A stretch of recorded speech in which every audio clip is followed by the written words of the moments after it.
वेद मंत्र, गुरु मंत्र, महामंत्र गायत्री मंत्र का हमारे साथ साथ उच्चारण करने की कृपा करें।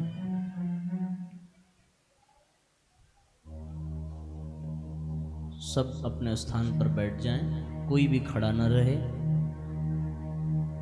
यदि कोई आवश्यक कार्य भी हो तो उसको थोड़ी देर बाद कर लेंगे। सभी मेरुदंड सीधा कर लें, शांत एवं गंभीर हो जाएं।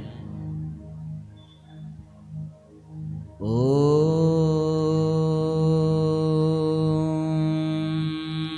भूर्भुवः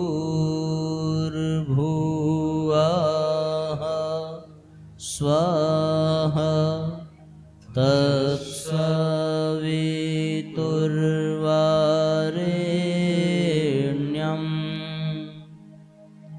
भर्गो देवस्य धीमहि धियो यो नः प्रचोदयात्।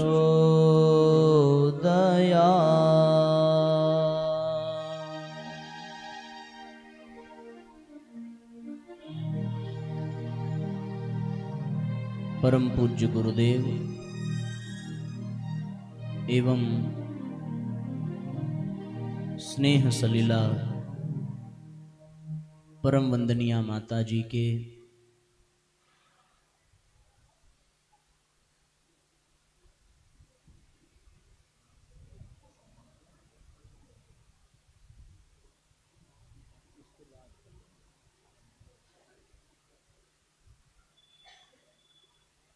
गुरु सत्ता के सूक्ष्म संरक्षण में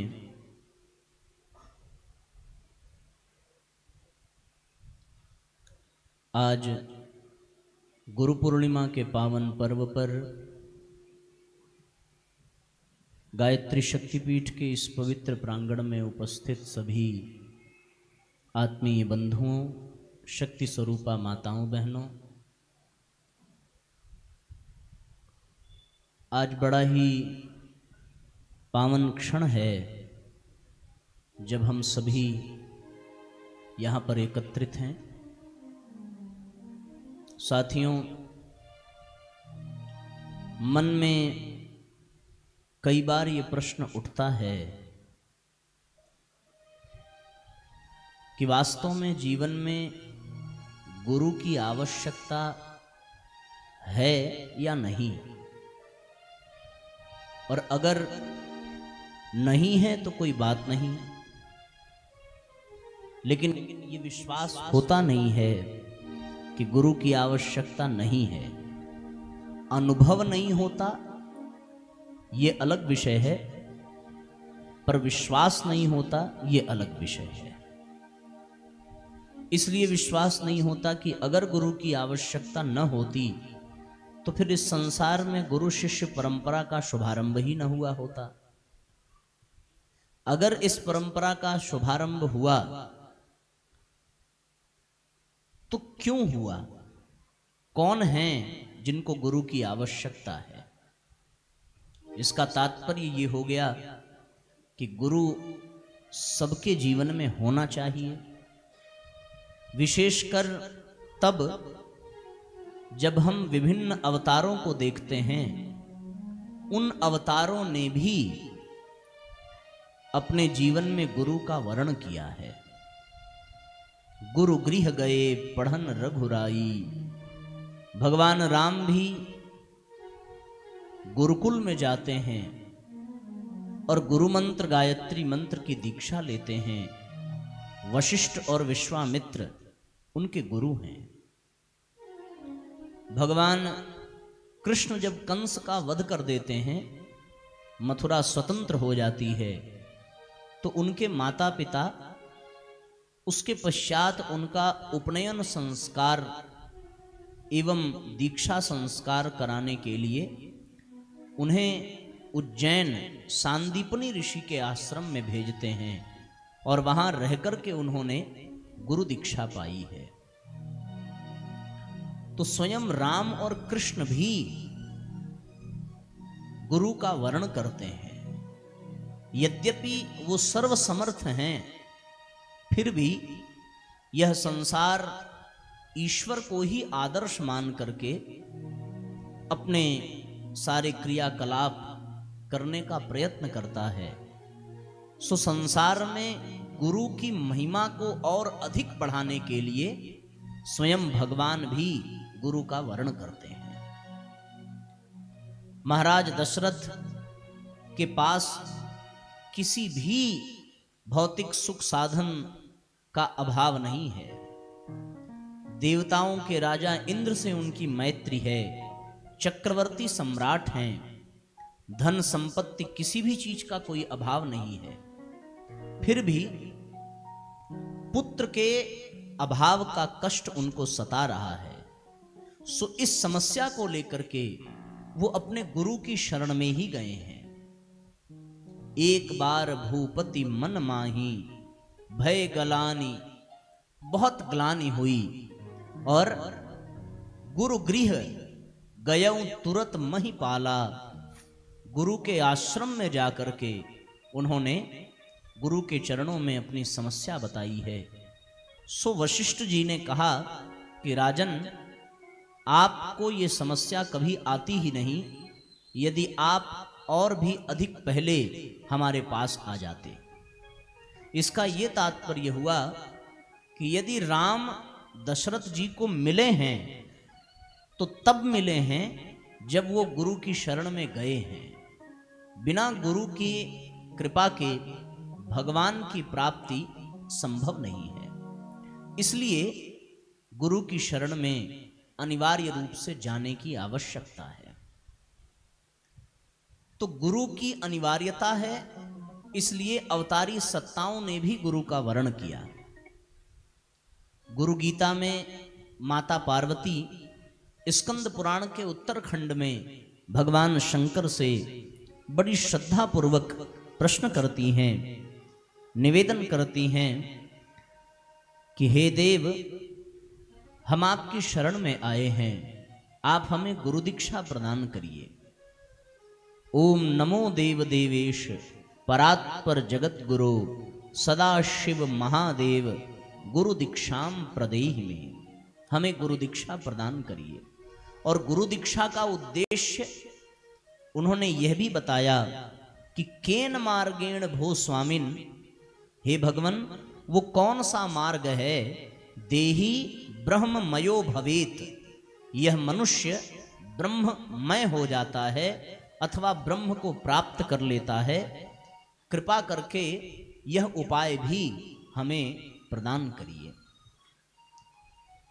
तब भगवान शंकर मां पार्वती का मार्गदर्शन करते हुए बड़ी उच्च कोटि की बात कहते हैं और उनका कथन है कि दुर्लभम त्रिषु लोकेषु तत्सृणुस्व वदाम्यहम्, तीनों लोकों में यह रहस्य कोई नहीं जानता, ना आज तक किसी ने कहा है। मैं पहली बार आपसे कह रहा हूं और ये अति गूढ़ रहस्य है, फिर भी मैं प्रकट कर देता हूं कृपा करके। और रहस्य क्या है कि गुरुम विना ब्रह्म नान्यत सत्यम सत्यम वरानने, कि गुरु के अतिरिक्त कोई और ब्रह्म है ही नहीं, गुरु ही ब्रह्म है। यह गूढ़ रहस्य आज तक किसी के समक्ष हमने कहा नहीं है। और सर्वप्रथम मां पार्वती के समक्ष गुरु ही ब्रह्म है, इस रहस्य का उद्घाटन भगवान शंकर ने किया है। सो इसका तात्पर्य ये है कि गुरु की प्राप्ति ही ब्रह्म की प्राप्ति है, गुरु की प्राप्ति ही भगवान की प्राप्ति है। अब भगवान को प्राप्त करने के लिए हम सब न जाने कितने विधि विधान अपने जीवन में धारण करते हैं। कोई यज्ञ करता है, कोई जप करता है, कोई स्वाध्याय करता है, कोई तीर्थ सेवन करता है, कोई भजन कीर्तन आदि करता है। इस विषय में भगवान शंकर का कथन है कि सारे विधान अपना लिए जाएं, पर गुरु के बिना ये सारे क्रम निरर्थक सिद्ध हो जाते हैं। गुरु गीता में ही भगवान शंकर कहते हैं कि यज्ञो व्रतम तपोदानम जपस्तीर्थम तथैव च गुरु तत्वम विज्ञाय मूढ़स्तु चरते जनाः। इसका तात्पर्य ये है कि यज्ञ, दान, तप, व्रत, तीर्थ, यह सब कुछ गुरु के बिना व्यर्थ हो जाते हैं। मूर्ख व्यक्ति जिस प्रकार विचरण करता है उसी प्रकार गुरु के बिना साधक इन विधियों में केवल विचरण मात्र करता है, उसे रत्ती भर भी इसका लाभ प्राप्त नहीं होता। तो फिर इन चीजों को बंद कर देना चाहिए। इन चीजों को बंद बिल्कुल नहीं करना चाहिए। मन में यह प्रश्न आएगा कि क्या आज तक हमने जो यज्ञ किया, दान किया, तप किया, व्रत किया, तीर्थ यात्राएं की, वो सब व्यर्थ हो गया? वो सब व्यर्थ हुआ नहीं, लेकिन हो जाता है। उसका कारण यह है कि जब तक किसी गुरु का, समर्थ गुरु का संरक्षण और मार्गदर्शन न हो तब तक हम इन विधियों का दुरुपयोग करते हैं। लाभ तो इनसे है, यज्ञ का प्रभाव समाप्त नहीं हो जाता, दान का पुण्य मिट नहीं जाता, तप इत्यादि का लाभ मिलता है, पर अगर कुशल मार्गदर्शक न हो जीवन में और समर्थ सत्ता का सानिध्य न हो तो इन विधियों को अपनाकर हम अपनी दुर्गति ही करते हैं। वो इस प्रकार से कि जितनी भी तपश्चर्याएं, रिद्धियां, सिद्धियां हैं, ऐसी कोई तपश्चर्या और रिद्धि सिद्धि नहीं थी जो असुरों को प्राप्त न हुई हो। उन समस्त देवताओं से ज्यादा तप असुर किया करते थे। असुरों के पास अधिक शक्ति और अधिक सामर्थ्य होती थी, लेकिन उसका परिणाम क्या निकला? उसका परिणाम ये निकला कि अपनी ही शक्ति के कारण वो दुर्गति को प्राप्त हुए। रावण की दुर्गति का कारण स्वयं रावण की अपनी शक्ति ही है। अगर उसके जीवन में किसी समर्थ गुरु का संरक्षण रहा होता और मार्गदर्शन रहा होता तो निस्संदेह रावण इस संसार के लिए राम से भी अधिक लोकप्रिय हो जाता, क्योंकि रावण की प्रतिभा, रावण की दिव्यता बड़ी गजब की थी। वेदों को रावण स्वर देने वाला है और शिव तांडव स्तोत्र जिसकी रचना रावण ने की है, उसके बिना तो भगवान शंकर प्रसन्न ही नहीं होते हैं। पश्चात इसके रावण जीवन में बड़ा ही कष्ट पाता है और अंततो गत्वा बड़ी दयनीय अवस्था को प्राप्त होता है। एक ही कारण है कि उसके जीवन में उसके गुरु का मार्गदर्शन नहीं है, उसके जीवन में उसके गुरु का संरक्षण नहीं है। अब मन में यह प्रश्न आ सकता है कि भगवान शंकर रावण के गुरु हैं और सर्व समर्थ हैं, फिर रावण के जीवन में गुरु की कृपा क्यों नहीं है? उसका सीधा और सरल अर्थ यह है कि रावण के जीवन में इसलिए गुरु की कृपा नहीं हुई, इसलिए गुरु का मार्गदर्शन प्राप्त न हुआ, क्योंकि रावण ने कभी गुरु के अनुशासन को स्वीकार किया ही नहीं। रावण इतना अभिमानी था कि वो गुरु के सामने झुकने में अपना अपमान समझता था। भगवान शंकर मां पार्वती के साथ कैलाश पर्वत पर विराजमान थे। इतने में कैलाश पर्वत पर भूकंप जैसा आ गया, पूरा कैलाश पर्वत हिलने लगा। मां पार्वती घबराई, भगवान मुस्कुरा रहे थे। देवी मां पार्वती ने पूछा कि प्रभु ये कैसी आपदा आ गई है, समूचा कैलाश पर्वत हिल रहा है और आप मुस्कुरा रहे हैं। भगवान शंकर ने कहा कि देवी कोई आपदा नहीं आई है, हमारा चेला आया है। बोले कौन चेला? बोले रावण। तो उसके आने पर कैलाश हिल जाता है? बोले हाँ ऐसा ही होता है। कारण पूछा? बोले रावण इतना अभिमानी है कि वो हमारे सामने मस्तक झुकाने की अपेक्षा वो कैलाश को ही उठा करके मस्तक पर लगाता है। ऐसा चेला जब मिल जाए तो स्वयं शंकर भी गुरु क्यों न हो, उसका कल्याण कभी संभव नहीं हो सकता। इसलिए रावण के जीवन में शंकर भगवान जैसे सद्गुरु होने के पश्चात भी रावण अपने जीवन का सर्वनाश कर बैठा। कारण केवल यही था कि उसने जितने भी यज्ञ किए, जितने भी दान किए, जितने भी तप किए, जितने भी व्रत किए, जितना कुछ किया, जितना भी वेद पाठ किया, वो सब का सब उसके लिए काल बन गया, सब व्यर्थ चला गया। केवल एकमात्र कारण था कि उसके जीवन में गुरु का अभाव था। भस्मासुर की कथा आपने सुनी होगी। भगवान शंकर से वरदान पाया कि जिसके सिर पर हाथ रखेगा वही भस्म हो जाएगा।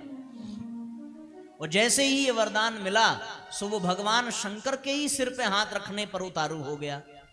कारण मां पार्वती से वो विवाह करना चाहता था और अंततोगत्वा भगवान शंकर को ही अपना घर छोड़ करके भागना पड़ा और भगवान विष्णु से सहायता मांगनी पड़ी कि प्रभु कोई उपाय बताइए, प्रभु कोई रास्ता बताइए। ऐसी परिस्थिति में भगवान विष्णु को सहायता करनी पड़ी और मोहिनी रूप धारण कर भगवान विष्णु नृत्य करने लगे। उसे देख करके भस्मासुर भी नृत्य करने लगा। नृत्य करते करते भगवान ने अपना दाहिना हाथ अपने सिर पर रखा। उनका अनुकरण करते हुए भस्मासुर ने अपना हाथ भी अपने सिर पर रखा और वहीं जल करके भस्म हो गया। रिद्धियां मिलना कठिन नहीं है, सिद्धियों का मिल जाना कठिन नहीं है, धन संपत्ति का प्राप्त हो जाना कठिन नहीं है, लेकिन अगर समर्थ गुरु का मार्गदर्शन न हो, अगर गुरु का संरक्षण न हो तो इन उपलब्धियों से हम अपना ही सर्वनाश कर देते हैं। इसलिए जीवन में गुरु की अत्यंत आवश्यकता है। गुरु के बिना जीवन में कभी सद्ज्ञान नहीं हो सकता, गुरु के बिना जीवन में कभी कल्याण नहीं हो सकता। एक पिता ने अपने पुत्र को गीता का ग्रंथ प्रदान किया और गीता का ग्रंथ देकर के कहा कि बेटे किसी योग्य गुरु की शरण में जाकर के गीता का स्वाध्याय करो और अपने जीवन को धन्य बनाओ। सो उस पुत्र ने कहा कि पिताजी गीता का ग्रंथ हाथ आ ही गया है, संस्कृत का उच्चारण हम कर ही लेते हैं, हिंदी में भाष्य इसमें लिखा ही हुआ है, तो गुरु की आवश्यकता क्या है, गुरु की जरूरत क्या है? हम अपने से ही पढ़ लेंगे और अपने से ही गीता का सारा रहस्य जान लेंगे। सो उसने गीता पढ़ना प्रारंभ किया और 2-3 महीने में समस्त गीता उसे कंठस्थ हो गई। सारा गीता का सार उसने समझ लिया। पिताजी आए और एक दिन पिताजी ने कहा कि बेटे कैसा गीता का पाठ चल रहा है। उसने तुरंत पिस्तौल निकाली और पिताजी के सामने तान दी। पिताजी ने कहा ये क्या कर रहे हो, हम मर जाएंगे। उसने तुरंत कहा वासांसि जीर्णानि यथा विहाय नवान गृह्णाति नरोपराणि। पिताजी गीता में ही लिखा है न कोई जन्म लेता है न कोई मरता है। यदि मैं आपको गोली मार भी देता हूं तो आपका केवल शरीर छूटेगा, आप तो अमर हैं। तो पिताजी ने कहा अरे परिवार का क्या होगा, तुम्हारी मां का क्या होगा।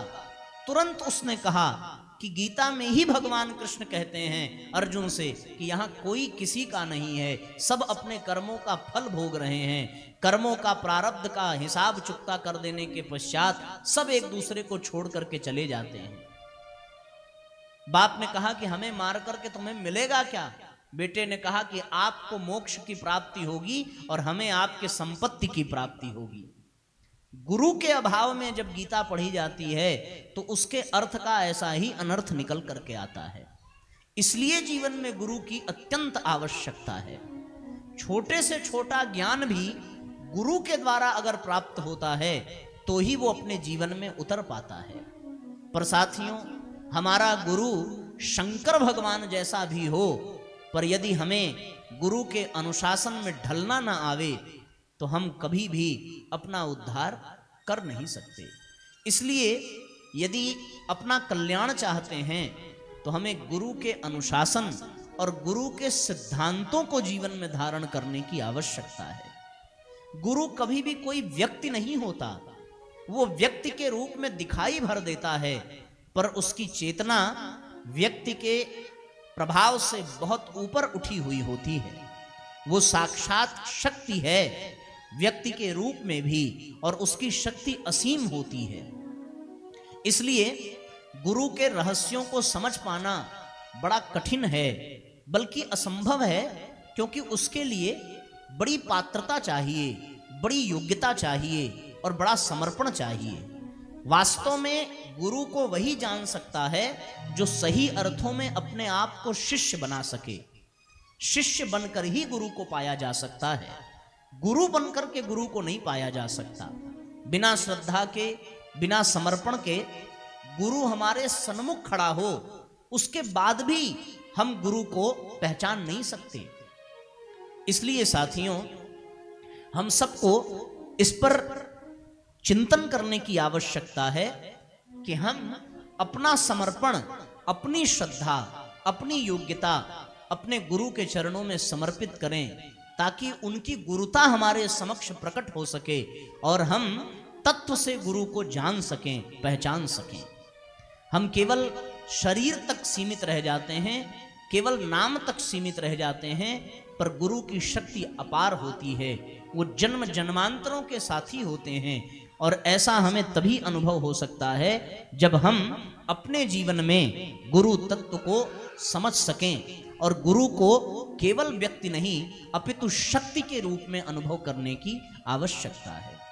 उसके लिए केवल और केवल एक सूत्र है समर्पण, केवल और केवल एक सूत्र है श्रद्धा, केवल और केवल एक सूत्र है गुरु के अनुशासन को ग्रहण करना, और ऐसा अटूट विश्वास अपने गुरु पर होना कि यदि रात को भी गुरु दिन कह दे तो मन में कोई शंका नहीं होनी चाहिए, मन में कोई संदेह नहीं होना चाहिए। गुरु पर विश्वास कर पाना, गुरु के प्रति श्रद्धा उत्पन्न कर पाना, ये सबसे बड़ी चुनौती है। और जिस दिन ये श्रद्धा जाग गई उस दिन शिष्य बनने से कोई रोक नहीं सकता, और जिस दिन शिष्य बन गए उस दिन गुरु कृपा को पाने से कोई रोक नहीं सकता। पर गुरु के रहस्य को समझना लगभग असंभव होता है।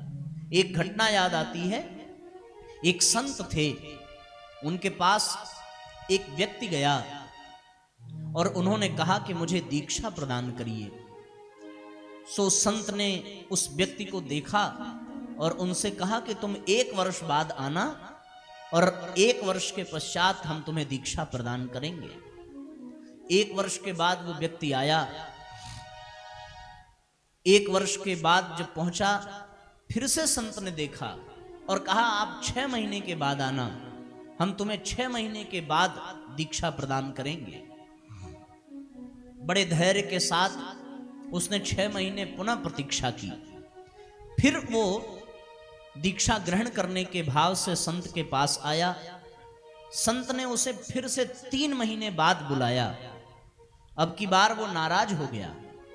उसे लगा कि ये हमारी उपेक्षा कर रहे हैं, अपमान कर रहे हैं, अब हम इनके पास जाएंगे ही नहीं।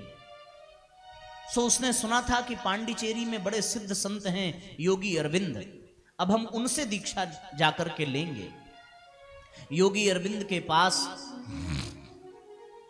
वह व्यक्ति पहुंचा। अरविंद ने उसकी प्रार्थना सुनी और उसके पश्चात योगी अरविंद ने कहा कि तुम्हारी तो दीक्षा हो गई है। बोले महाराज कब हुई, किससे हुई, हमें इसकी कोई जानकारी नहीं है। बोले तुम इसके पहले भी किसी के पास दीक्षा की प्रार्थना लेकर के गए थे?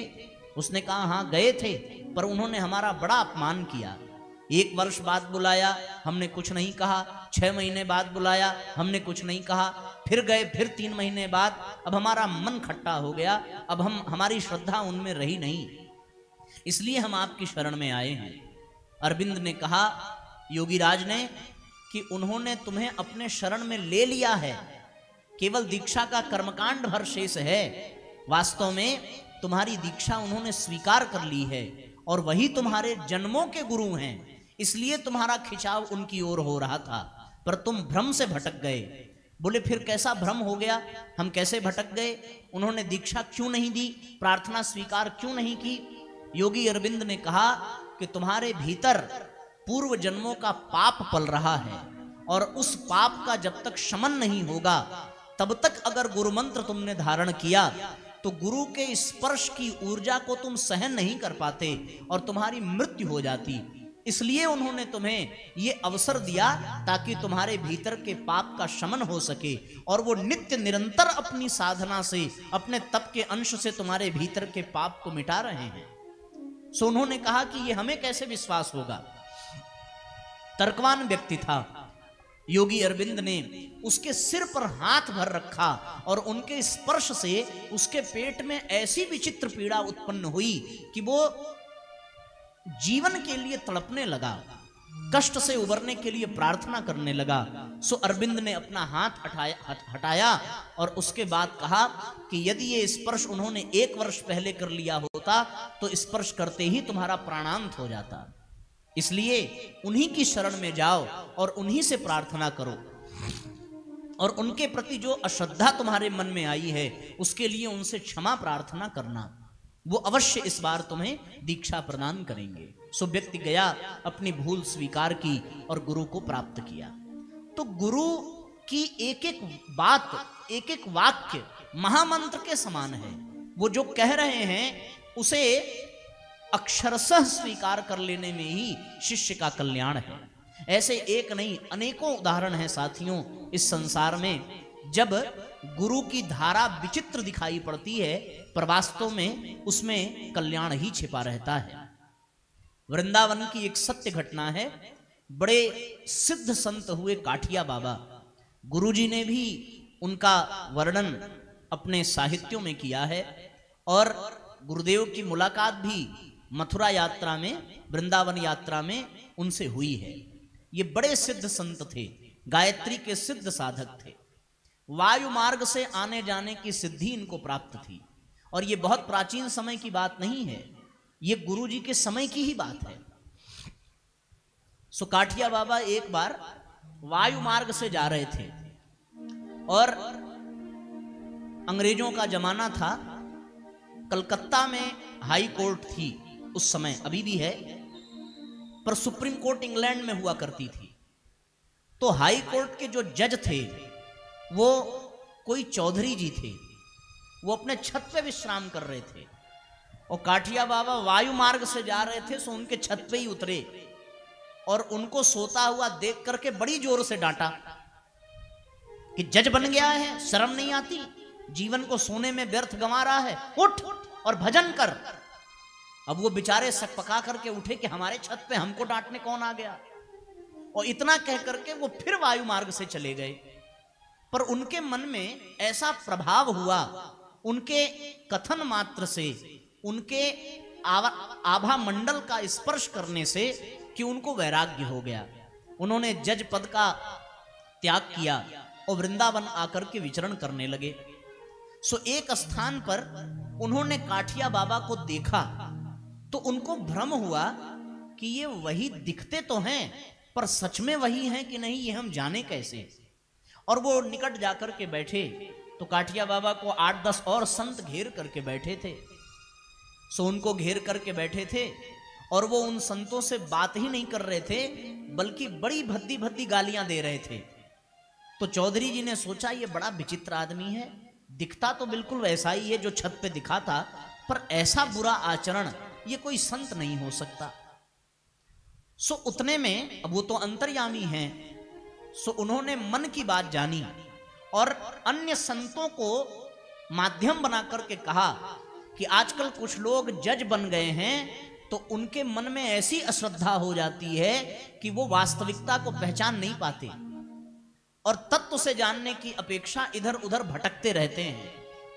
अगर नहीं समझा तो अभी भी भटकेगा और जीवन भर भटकता रहेगा। सो अंदर ऐसी चोट लगी कि विश्वास हो गया कि ये कोई और नहीं वही हैं और ये अंतर्यामी हैं। सो उनके चरणों में प्रणाम किया और उन्हीं के साथ रहने लगे। पर आप देखिए, जो मैं बात बताना चाह रहा हूं उसको समझने का प्रयत्न करना कि गुरु की रीति बड़ी विचित्र होती है। इसलिए क्योंकि गुरु हमारे जन्मों की यात्रा को जानता है, कहां कौन सी कमी रह गई है उसको जब तक वो पूर्ण नहीं करता तब तक कोई कसर छोड़ता नहीं। अगर हमें हमारे कल्याण के लिए हमें मृत्यु दंड भी देना पड़े तो गुरु रत्ती भर भी संकोच नहीं करता। अब वो रहने लगे काठिया बाबा के साथ। फिर एक बार उनके मन में फिर संदेह हुआ कि भैया ये भले सिद्ध संत हों पर ये अति कर देते हैं, हम इनके साथ रह नहीं सकते। और घटना क्या थी?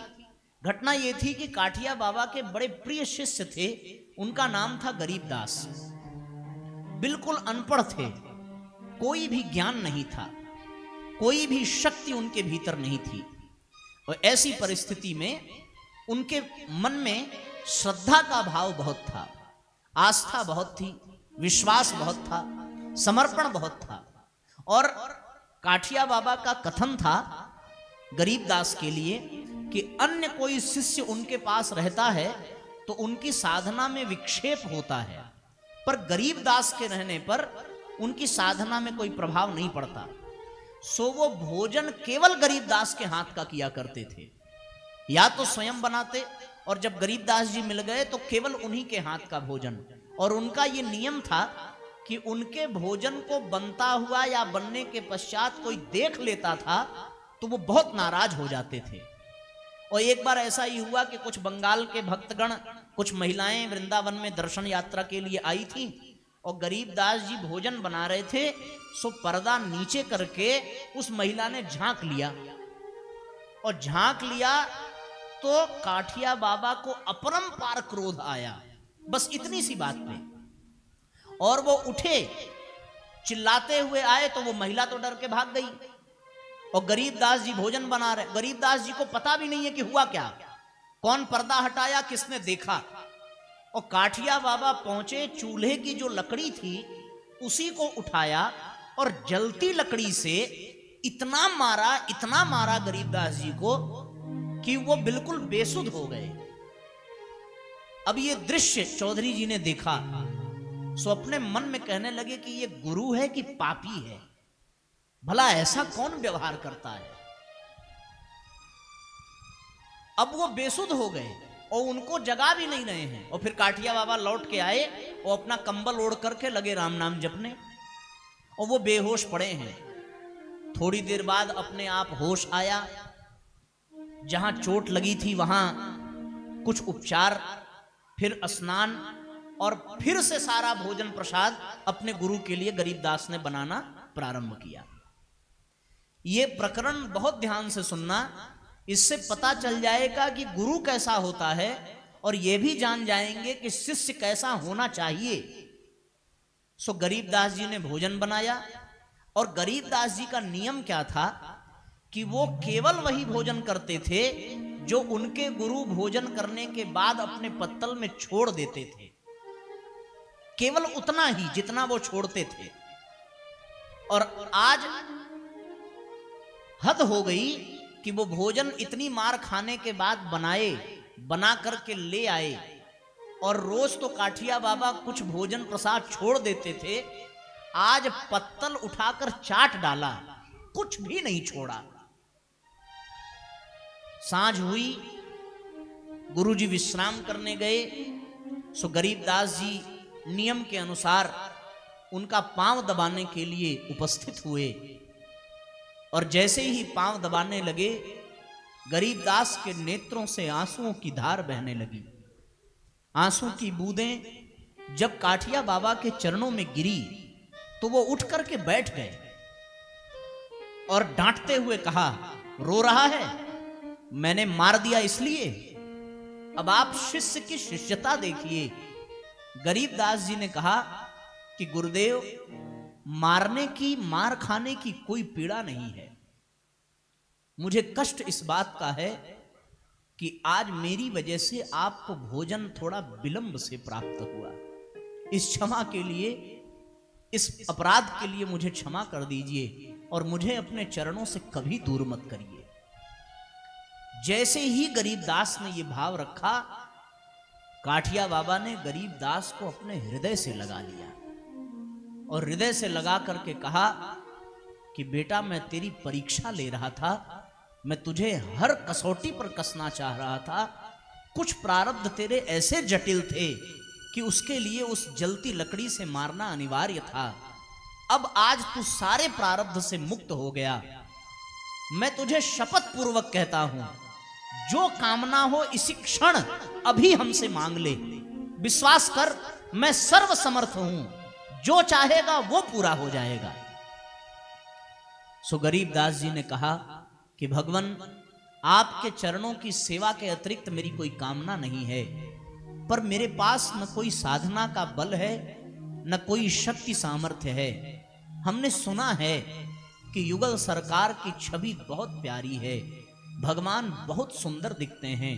मैं आपसे प्रार्थना करता हूं कि मुझे एक बार भगवान कृष्ण के और राधा रानी के दर्शन करा दीजिए। काठिया बाबा ने कहा निश्चिंत रहे, थोड़ा समय प्रतीक्षा करना, ये मनोकामना तेरी अवश्य पूरी हो जाएगी। अब चौधरी जी ये दृश्य देख करके तो व्यथित हो गए, पर प्रश्न ये है कि ये आशीर्वाद मांगा, उन्होंने आशीर्वाद दिया, अब ये पूरा कब होगा ये देखना था। धीरे धीरे 6 वर्ष बीत गया। गोवर्धन की परिक्रमा कर रहे थे और गोवर्धन की परिक्रमा के समय विश्राम किया। सो आज गरीबदास जी भोजन लेकर के नहीं आए, तो काठिया बाबा ने कहा कि गरीबदास कहाँ है। अन्य शिष्यों ने कहा कि बुखार से बहुत पीड़ा में हैं, उनसे उठा नहीं जा रहा। काठिया बाबा उठे, गरीबदास के पास गए, बोला क्या हाल है बच्चा। गरीबदास ने कहा गुरुदेव लगता है अब समय आ गया है। तो काठिया बाबा ने कहा कि बेटा बिल्कुल समय आ गया है, तैयार हो। उसने कहा तैयार है। बोलो क्या चाहते हो। बोला जाते जाते आपके चरणों की रज चाहिए। सो उन्होंने अपने पांव उठाए और उनके सिर पे रखा। बोले और क्या चाहिए। बोले आपके चरणों की जल चाहता हूं। शिष्य को बुलाया, बोले चरण धुलो और धुल के पिलाओ। पिलाया और जैसे ही चरण की जल उनके मुख में गई, काठिया बाबा ने कहा और कुछ चाहिए। बोले अब कुछ नहीं चाहिए। बोले कैसा लग रहा है। बोले सामने स्वयं प्रभु खड़े हैं, निकुंज में आने की आज्ञा दे रहे हैं। अलग अलग दिशाओं से उनकी सखियां आ रही हैं, स्वयं राधा रानी चलने का संकेत कर रही हैं। गुरुदेव मुझे आज्ञा दीजिए, अब मेरे जाने का समय हो गया है। गुरुदेव ने कहा तूने जो मांगा था मिला। बोले आपकी कृपा से असंभव भी संभव हो जाता है। तुरंत काठिया बाबा ने हाथ उठाया और कहा जा, तुझे जाने का समय हो गया है। और भगवान स्वयं गरीबदास को लेने आए और लेकर के अपने निकुंज में चले गए।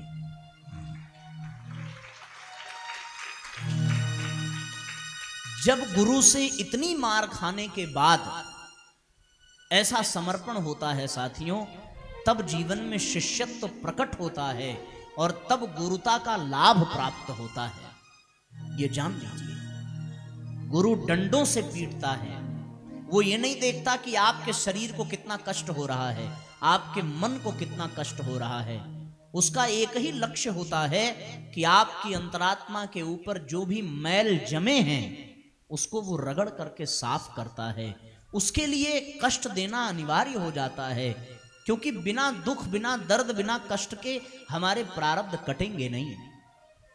मैं अपने जीवन की घटना स्मरण करता हूं। बचपन से ही गायत्री परिवार से और गुरुजी का काम करने का सौभाग्य मिला है। मंच पर तो कभी बैठे नहीं थे, कार्यकर्ता के रूप में यज्ञ की तैयारी करना, प्रचार प्रसार करना, ये सब कार्य बहुत बचपन से ही करने का अवसर मिला। युवा मंडल इत्यादि का गठन करने, गुरुदेव के साहित्य को वितरित करने का अवसर मिला। तो सब जानते थे कि ये गायत्री परिवार के हैं, ये गायत्री मंत्र जपते हैं, ये गुरुजी से जुड़े हैं। पर साथियों, कैसी गुरु की कृपा रही। हमने लखनऊ से एमएससी की और बड़े अच्छे अंक से उत्तीर्ण होने की स्थिति हमारी। इंटर्नशिप के लिए मुंबई जाने का संयोग बना। विवाह तय हो चुका था, इंगेजमेंट हो गई थी और नवंबर में शादी की तिथि निर्धारित हो गई थी। 12 मई 2015 सवेरे 8 बजे हम ऑफिस के लिए निकले और ट्रेन से उतरते समय कुछ ऐसी घटना घटी कि हमारा पांव ट्रेन और प्लेटफॉर्म के बीच में चला गया और परिणाम ये निकला कि पलक झपकते ही हम ट्रेन के नीचे चले गए और हमारे दोनों पैर वहीं कट गए। अब ये घटना तो घट गई, इसको हमने कैसे लिया ये जानना बहुत महत्वपूर्ण नहीं है। अब बस आप इतना समझ लें कि जब हमें ये पता चला कि हमारे दोनों पैर कट गए हैं अस्पताल में, हमारे पिताजी ने ये जानकारी दी, तो हमने अपने पिताजी से एक ही बात कही कि बहुत भाग दौड़ हो गई, अब कुछ दिन विश्राम करेंगे पर आप परेशान मत होइएगा, हम आपके ऊपर बोझ नहीं बनेंगे। सो जिन लोगों ने सुना सबको कष्ट तो था ही, पर हमें कष्ट नहीं हुआ, रत्ती भर नहीं हुआ। शारीरिक पीड़ा जो थी वो असह्य थी, लेकिन गुरु कृपा से मात्र 14 दिन में हम अस्पताल से डिस्चार्ज हो गए और सकुशल बनारस आ गए।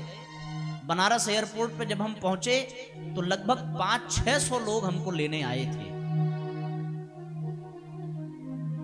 किसी बात का कोई कष्ट नहीं था। रिश्तेदारों के आने का क्रम प्रारंभ हुआ, साथी मित्रगण जितने थे वो सब आ रहे थे मिलने।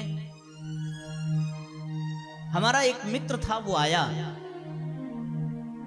अब आने से पहले तो लोग नाना प्रकार की कल्पनाएं करते हैं कि जिसके साथ खेले हैं, बड़े हुए हैं, उसके दोनों पांव चले गए, सो अब कैसे मिलेंगे, क्या कहेंगे। नाना प्रकार के भाव मन में लेकर के वो मित्र हमारा आया। वो हमारे साथ लखनऊ पढ़ता था और जब कभी भी हमको जप करते या यज्ञ करते देखता या हम उसको कहते तो वो कहता कि ये खेलने खाने का समय है, तुम इन चक्करों में क्यों पड़े हो। बात नहीं मानता था। लौट करके जब आया देखा और इतनी बड़ी घटना के बाद भी चेहरे पर वही मुस्कुराहट और चमक उसने देखी तो वो नतमस्तक हो गया और उसने कहा कि आज समझ में आया कि गुरु और गायत्री मंत्र की शक्ति कैसी होती है कि इतनी बड़ी घटना के बाद भी कोई निराशा और कोई उदासा जीवन में आई नहीं। और उसके पश्चात वो तुरंत गायत्री शक्तिपीठ पे जाकर के उसने गायत्री मंत्र की दीक्षा ली और अभी मुंबई अश्वमेध यज्ञ में उसने बड़ा समय दान किया। ये एक पहलू था। और दूसरा पहलू ये था साथियों कि कुछ ऐसे भी रिश्तेदार थे जिन्होंने एक बड़ी विचित्र बात कही और उस बात से हमें इतना कष्ट हुआ, इतना दर्द हुआ कि उतना पैर कटने का दर्द नहीं हुआ। और उन्होंने बात ये कही कि ये तो बड़ा गायत्री जपते थे, ये बड़ी गुरु का कार्य करते थे, लेकिन फिर भी इनके गुरु इनको बचा नहीं पाए। जिस दिन हमने ये बात सुनी उस दिन हमारे हृदय में बहुत दर्द हुआ और मन में एक ही भाव आया कि न जाने कौन से जन्म का हमारा कौन सा अपराध था जो आज इस वजह से, हमारे कमी की वजह से हमारे गुरु को कलंकित किया जा रहा है।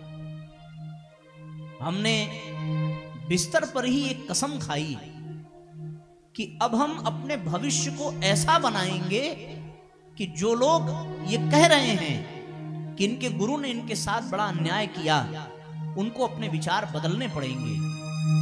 और आज गुरुदेव की कृपा ऐसी है साथियों कि हमसे जो मिलता है वो यही कहता है कि बहुत अच्छा हुआ, अन्यथा समाज को ये लाभ न मिल पाता जो आपसे मिल रहा है और आपको ये श्रेय न मिल पाता जो आज आप पा रहे हैं। ये केवल और केवल गुरु कृपा से है। अच्छा हुआ एक्सीडेंट हो गया, कोई अपराध भी गया और गुरु की कृपा का प्रमाण भी मिल गया।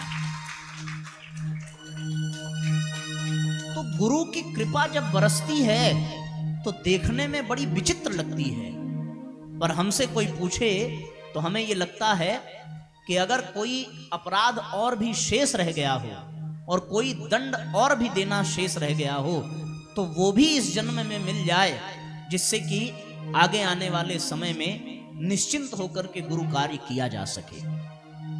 इसलिए साथियों, समस्याएं आवे तो उसको गुरु का दंड नहीं बल्कि गुरु की कृपा समझनी चाहिए। और आपको हम विश्वास दिलाएं कि हमने इसको कृपा ही समझा है। हमने एक जगह पर लिखना प्रारंभ किया कि पैर कटने के फायदे क्या क्या होते हैं, और हमारा ये विश्वास है कि अगर हम सारे फायदे गिना दें तो आप भी कटाने को तैयार हो जाएंगे। ये जान लीजिए, ये दृष्टिकोण की बात है। गुरु जो भी करता है वो हमारे लिए पुरस्कार ही होता है। पैर कटने का पहला फायदा ये है कि हमें कभी भी गठिया हो नहीं सकता। गठिया जानते हैं आप? घुटने का दर्द कभी नहीं हो सकता, चाहे हम 100 साल तक रहें। उसका सबसे बड़ा कारण यह है कि हमारे पास घुटना ही नहीं है। जितने भी लोग मिलने आते हैं 40 वर्ष से ऊपर के लगभग, तो वो कहते हैं कि महाराज सब बढ़िया है, आजकल हम घुटने से बहुत परेशान हैं, कोई उपाय हो तो बताइए। तो हम उनसे यही कहते हैं कि उपाय तो भैया अति उत्तम है, पर आपकी हिम्मत नहीं जुटा पाएंगे करने की। और अगर पूछ देते हैं कि क्या है, तो हम यही कहते हैं कि जो हमने अपनाया है वही आप अपना लीजिए। हमने कटा दिया, आप भी कटा दीजिए, न रहेगा बांस न बजेगी बांसुरी। ये केवल हंसने के लिए हम नहीं कह रहे हैं, इसके मर्म को आप समझिए कि किसी भी परिस्थिति के प्रति हमारा दृष्टिकोण जैसा होगा वैसा ही हमारा जीवन बनता चला जाएगा। आप बताओ, सबसे ज्यादा मच्छर कहां काटता है? शरीर के किस भाग में? स्वाभाविक है सबसे अधिक मच्छर पैर में ही काटता है, और मच्छर खोजते मर जाएं उनको हमारा पैर मिलेगा ही नहीं। हमको कभी मच्छर से कोई दिक्कत नहीं होती। एक और आपको हम लाभ बताएं, पैर की ही बात चल रही है, सो हम आपको बताएं। लोग अक्सर कहते हैं पांव उतना ही फैलाइए जितना बड़ी चादर हो। हम चाहे जितना फैला लें, हमारी चादर कभी छोटी हो नहीं सकती। और एक और बात, इससे सेवा भी बहुत बन जाती है। कहीं भी हम विश्राम करते हैं तो आधे में ही तो आ जाते हैं और बाकी आधा खाली रहता है, और ट्रेन की सीट पे जो खड़ा रहता है उसको हम अपने बिठा लेते हैं। तो इसलिए इससे सेवा भी बन जाती है। और एक सबसे बड़ा लाभ ये है कि हम दुनिया के किसी भी तीर्थ और मंदिर में चले जाएं, अगर हम छड़ी लेकर के चले तो कितनी भी लंबी लाइन लगी हो, सब लोग अपने आप रास्ता दे देते हैं, सबसे पहले दर्शन हम ही करते हैं। ये लाभ है कि नहीं? नहीं, सावन वगैरह में विश्वनाथ जी में कितनी खतरनाक लाइन लगती है, तो अखंड दीप दर्शन के लिए शांति कुंज में भी हमें कभी लाइन में लगने की जरूरत पड़ी नहीं, सारी लाइन। तो फिर हम ये कह सकते हैं कि हम जहां से खड़े होते हैं वहीं से लाइन शुरू होती है। हाँ, लेकिन ये सौभाग्य तब मिलेगा, अब बहुत सारी माताएं भावुकता में आकर के कहती हैं कि आशीर्वाद दीजिए, अपने बच्चे को ले आती हैं हमारे पास कि आशीर्वाद दीजिए कि हमारा बेटा भी आप जैसा बने। हम उनसे कहते हैं खबरदार ऐसा सोचिएगा मत, हमारे जैसा बनने के लिए बड़ा रिस्क लेना पड़ेगा, हर कोई नहीं बन सकता। तो इसलिए कहने का तात्पर्य केवल इतना है साथियों कि गुरु की कृपा दिखने में भले कष्टदायक हो, लेकिन अगर आपने उसे उनका प्रसाद समझा तो फिर आपका जीवन फर्श से अर्श पे चला जाएगा, आपको कोई रोक नहीं सकता। और चमत्कार तो ऐसा होता है कि ये जान लीजिए कि गुरु की कृपा से असंभव भी संभव बन जाता है। असंभवम संभव कृतमद्यतम, ये गुरु की कृपा से होता है। गोस्वामी जी ने लिखा है, मूक होई बाचाल पंगु चढ़ई गिरिवर गहन, कि गूंगा गुरु कृपा से बोलने लगता है और लंगड़ा पहाड़ चढ़ जाता है। और ये बात सत्य है, क्योंकि अभी पिछले वर्ष हम बद्रीनाथ दर्शन करके आए, बिना पांव के ये शरीर गया था। तो ये गुरु की कृपा है, और गुरु की कृपा का ये चमत्कार है।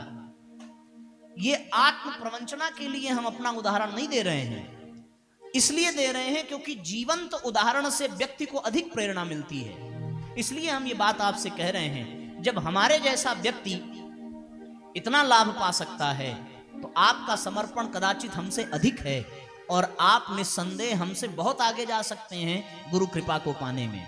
इसलिए साथियों, जीवन में गुरु की आवश्यकता है और गुरु का वर्ण करना चाहिए। अब एक अंतिम बात बता करके हम लोग दीक्षा की ओर चलेंगे। मैं आपको थोड़ी प्रतीक्षा करा रहा हूं, क्षमा। बाबूजी हमारे बैठे हैं, बोले आपका सम्मान करना है। आप हमारी बात को ध्यान से सुन रहे हैं, यही हमारे लिए सम्मान है। इससे बड़ा सम्मान और हम लोगों को कुछ नहीं चाहिए। व्यासपीठ की केवल इतनी कामना होती है कि जो कहा जाए उसे सुना जाए और उसका अनुसरण किया जाए। तो सम्मान तो बराबर मिल ही रहा है, अब उस क्रम को अंत में ही देखा जाएगा। अब आप बस इतना जान लीजिए, अंतिम बात, कि जब सतयुग चल रहा था तो तीनों लोकों के गुरु के रूप में किसकी पूजा होती थी? भगवान शंकर की। लिखा है कि तुम त्रिभुवन गुरु वेद बखाना, आन जीव पामर का जाना। क्या कहा? तीनों लोकों के गुरु हैं भगवान शंकर, पर उन्होंने दीक्षा कितने लोगों को दी? उनके कितने शिष्य हैं बताइए? शंकर भगवान के? जवाब दीजिए, पता है? एक दो चेले का नाम बताइए भगवान शंकर के। अरे एक का तो अभी हमने बताया था, क्या नाम है? क्या नाम है? हाँ, एक तो रावण इतना खतरनाक, और दूसरा कौन? भैया फुसफुसाइए मत, आ रहा हो तो स्पष्ट बताइए और जोर से बताइए, नकल मारना हो मार लीजिए। हैं? कौन? भस्मासुर? भस्मासुर तो शत्रु था भगवान का। एक तो रावण और दूसरा भगवान ने अपना शिष्य बनाया भगवान परशुराम को। परशुराम जी शंकर भगवान के शिष्य हैं, तो दो ही शिष्य बनाए। सतयुग बीत गया, यद्यपि वो गुरु सबके हैं, पर मंत्र दीक्षा उन्होंने केवल दो को प्रदान की थी। सतयुग बीता, त्रेता युग आया, और त्रेता युग में सारे संसार के जगत गुरु कौन बने?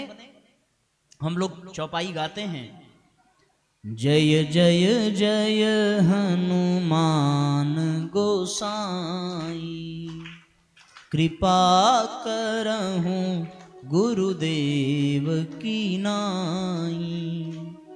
सो त्रेता युग में कौन गुरु की भूमिका में है? स्वयं हनुमान जी। तो उन्होंने कितना चेला बनाया? हनुमान जी के शिष्य कितने हैं? केवल दो। एक विभीषण, विभीषण को दीक्षा दी है तो हनुमान जी ने राम जी से मिलाया, और दूसरा सुग्रीव, सुग्रीव को दीक्षा दी तो सुग्रीव को भी राम जी से मिलाया। तो सतयुग में भी केवल दो को दीक्षा दी, त्रेता युग में भी केवल दो को दीक्षा दी, और आया द्वापर युग। और द्वापर युग में कौन है जगत गुरु? कृष्णं नारायणं वंदे, कृष्णं वंदे व्रजप्रियं, कृष्णं द्वैपायनं वंदे, कृष्णं वंदे जगतगुरुं। जगत गुरु की भूमिका में कौन है? भगवान कृष्ण। तो इस बार किसको शिष्य बनाया? कृष्ण भगवान के कौन कौन शिष्य हैं? एक अर्जुन, दूसरे सुदामा तो मित्र हैं। अधूरी जानकारी और खतरनाक होती है। हाँ, लेकिन प्रयास भी करना चाहिए, क्या पता लह जाए। तो सुदामा शिष्य नहीं मित्र हैं। भगवान के एक शिष्य हैं अर्जुन, और भगवान के एक शिष्य हैं उद्धव जी। उन्होंने अर्जुन को भी गीता का ज्ञान दिया है और उद्धव जी को भी गीता का ज्ञान दिया है। तो प्रश्न ये उठा कि सतयुग में भी केवल दो को ही शिष्य बनाया, द्वापर में भी केवल दो को ही शिष्य बनाया, त्रेता युग में भी केवल दो को ही शिष्य बनाया। ये बात जब समस्त लोगों को पता चली तो वो भगवान के पास चले गए और जाकर के भगवान से शिकायत की कि प्रभु केवल दो लोगों को आप शिष्य बनाएंगे तो बाकी का उद्धार कैसे होगा। बड़ा अनुनय विनय किया, बड़ी प्रार्थना की, तो भगवान ने आश्वासन दिया कि अगर ऐसी बात है तो फिर हम आपको आश्वासन देते हैं कि जब हम कलयुग में धरती पर गुरु की भूमिका में होंगे तो केवल दो को, 200 को, 2000 को, 2 लाख को या 2 करोड़ को नहीं, बल्कि जितने लोग चाहेंगे उन सब लोगों को हम गुरु मंत्र की दीक्षा देंगे और उन सब लोगों को हम अपना शिष्य बनाएंगे। फिर वही ईश्वरीय सत्ता इस धरती पर परम पूज्य गुरुदेव के रूप में अवतरित होती है। और आज 15 करोड़ से अधिक लोगों को परम पूज्य गुरुदेव ने मंत्र दीक्षा प्रदान की है। और ये सौभाग्य हम सबका है कि जितने लोग चाहें उतने लोग परम पूज्य गुरुदेव से दीक्षा प्राप्त कर सकते हैं। सतयुग की वापसी पुस्तक गुरुजी की अंतिम पुस्तक है और उसमें उन्होंने लिखा है कि इस सदी के अंत तक हमारी चेतना इस धरती पर सूक्ष्म और कारण रूप में सक्रिय रहेगी। सो सदी का अंत होने का तात्पर्य सन 2099 तक, और 2099 तक परम पूज्य गुरुदेव से कोई भी दीक्षा ले सकता है, इसके लिए पूरी छूट है। तो आप सब बड़े भाग्यशाली हैं कि गुरु पूर्णिमा के पावन पर्व पर और गुरुवार के दिन और परम पूज्य जैसे गुरुदेव जो साक्षात ईश्वर हैं, यद्यपि सब गुरु भगवान के ही अवतार हैं, फिर भी हमने कहा ना कि भगवान कभी कभी स्वयं गुरु की भूमिका निभाते हैं, और वही ईश्वर स्वयं पूज्य गुरुदेव के रूप में भगवान महाकाल के अवतार के रूप में इस धरती पर विचरण कर रहे हैं, और उनके द्वारा हम आज मंत्र दीक्षा लेने जा रहे हैं। इससे बड़ा सौभाग्य इस संसार में दूसरा हो नहीं सकता, क्योंकि जब मंत्र दीक्षा दी जाती है तो व्यक्ति को दूसरा जन्म कहा जाता है। और कहीं तो गुरु गीता में यह भी लिखा है कि मंत्र दीक्षा लेने के पश्चात जैसा समर्पण पत्नी का पति के प्रति होता है, वैसा ही एक निष्ठ समर्पण शिष्य का गुरु के प्रति होना चाहिए। जैसे पत्नी हर क्षण, हर समय, हर उत्तरदायित्व को निभाते हुए अपने पति का ही चिंतन करती है, उसी प्रकार शिष्य भी किसी भी कर्म में, किसी भी स्थान में, किसी भी क्षेत्र में रहे, वो अपने गुरु का ही चिंतन करता रहे, और जो करे वो अपने गुरु को ही समर्पित कर दे।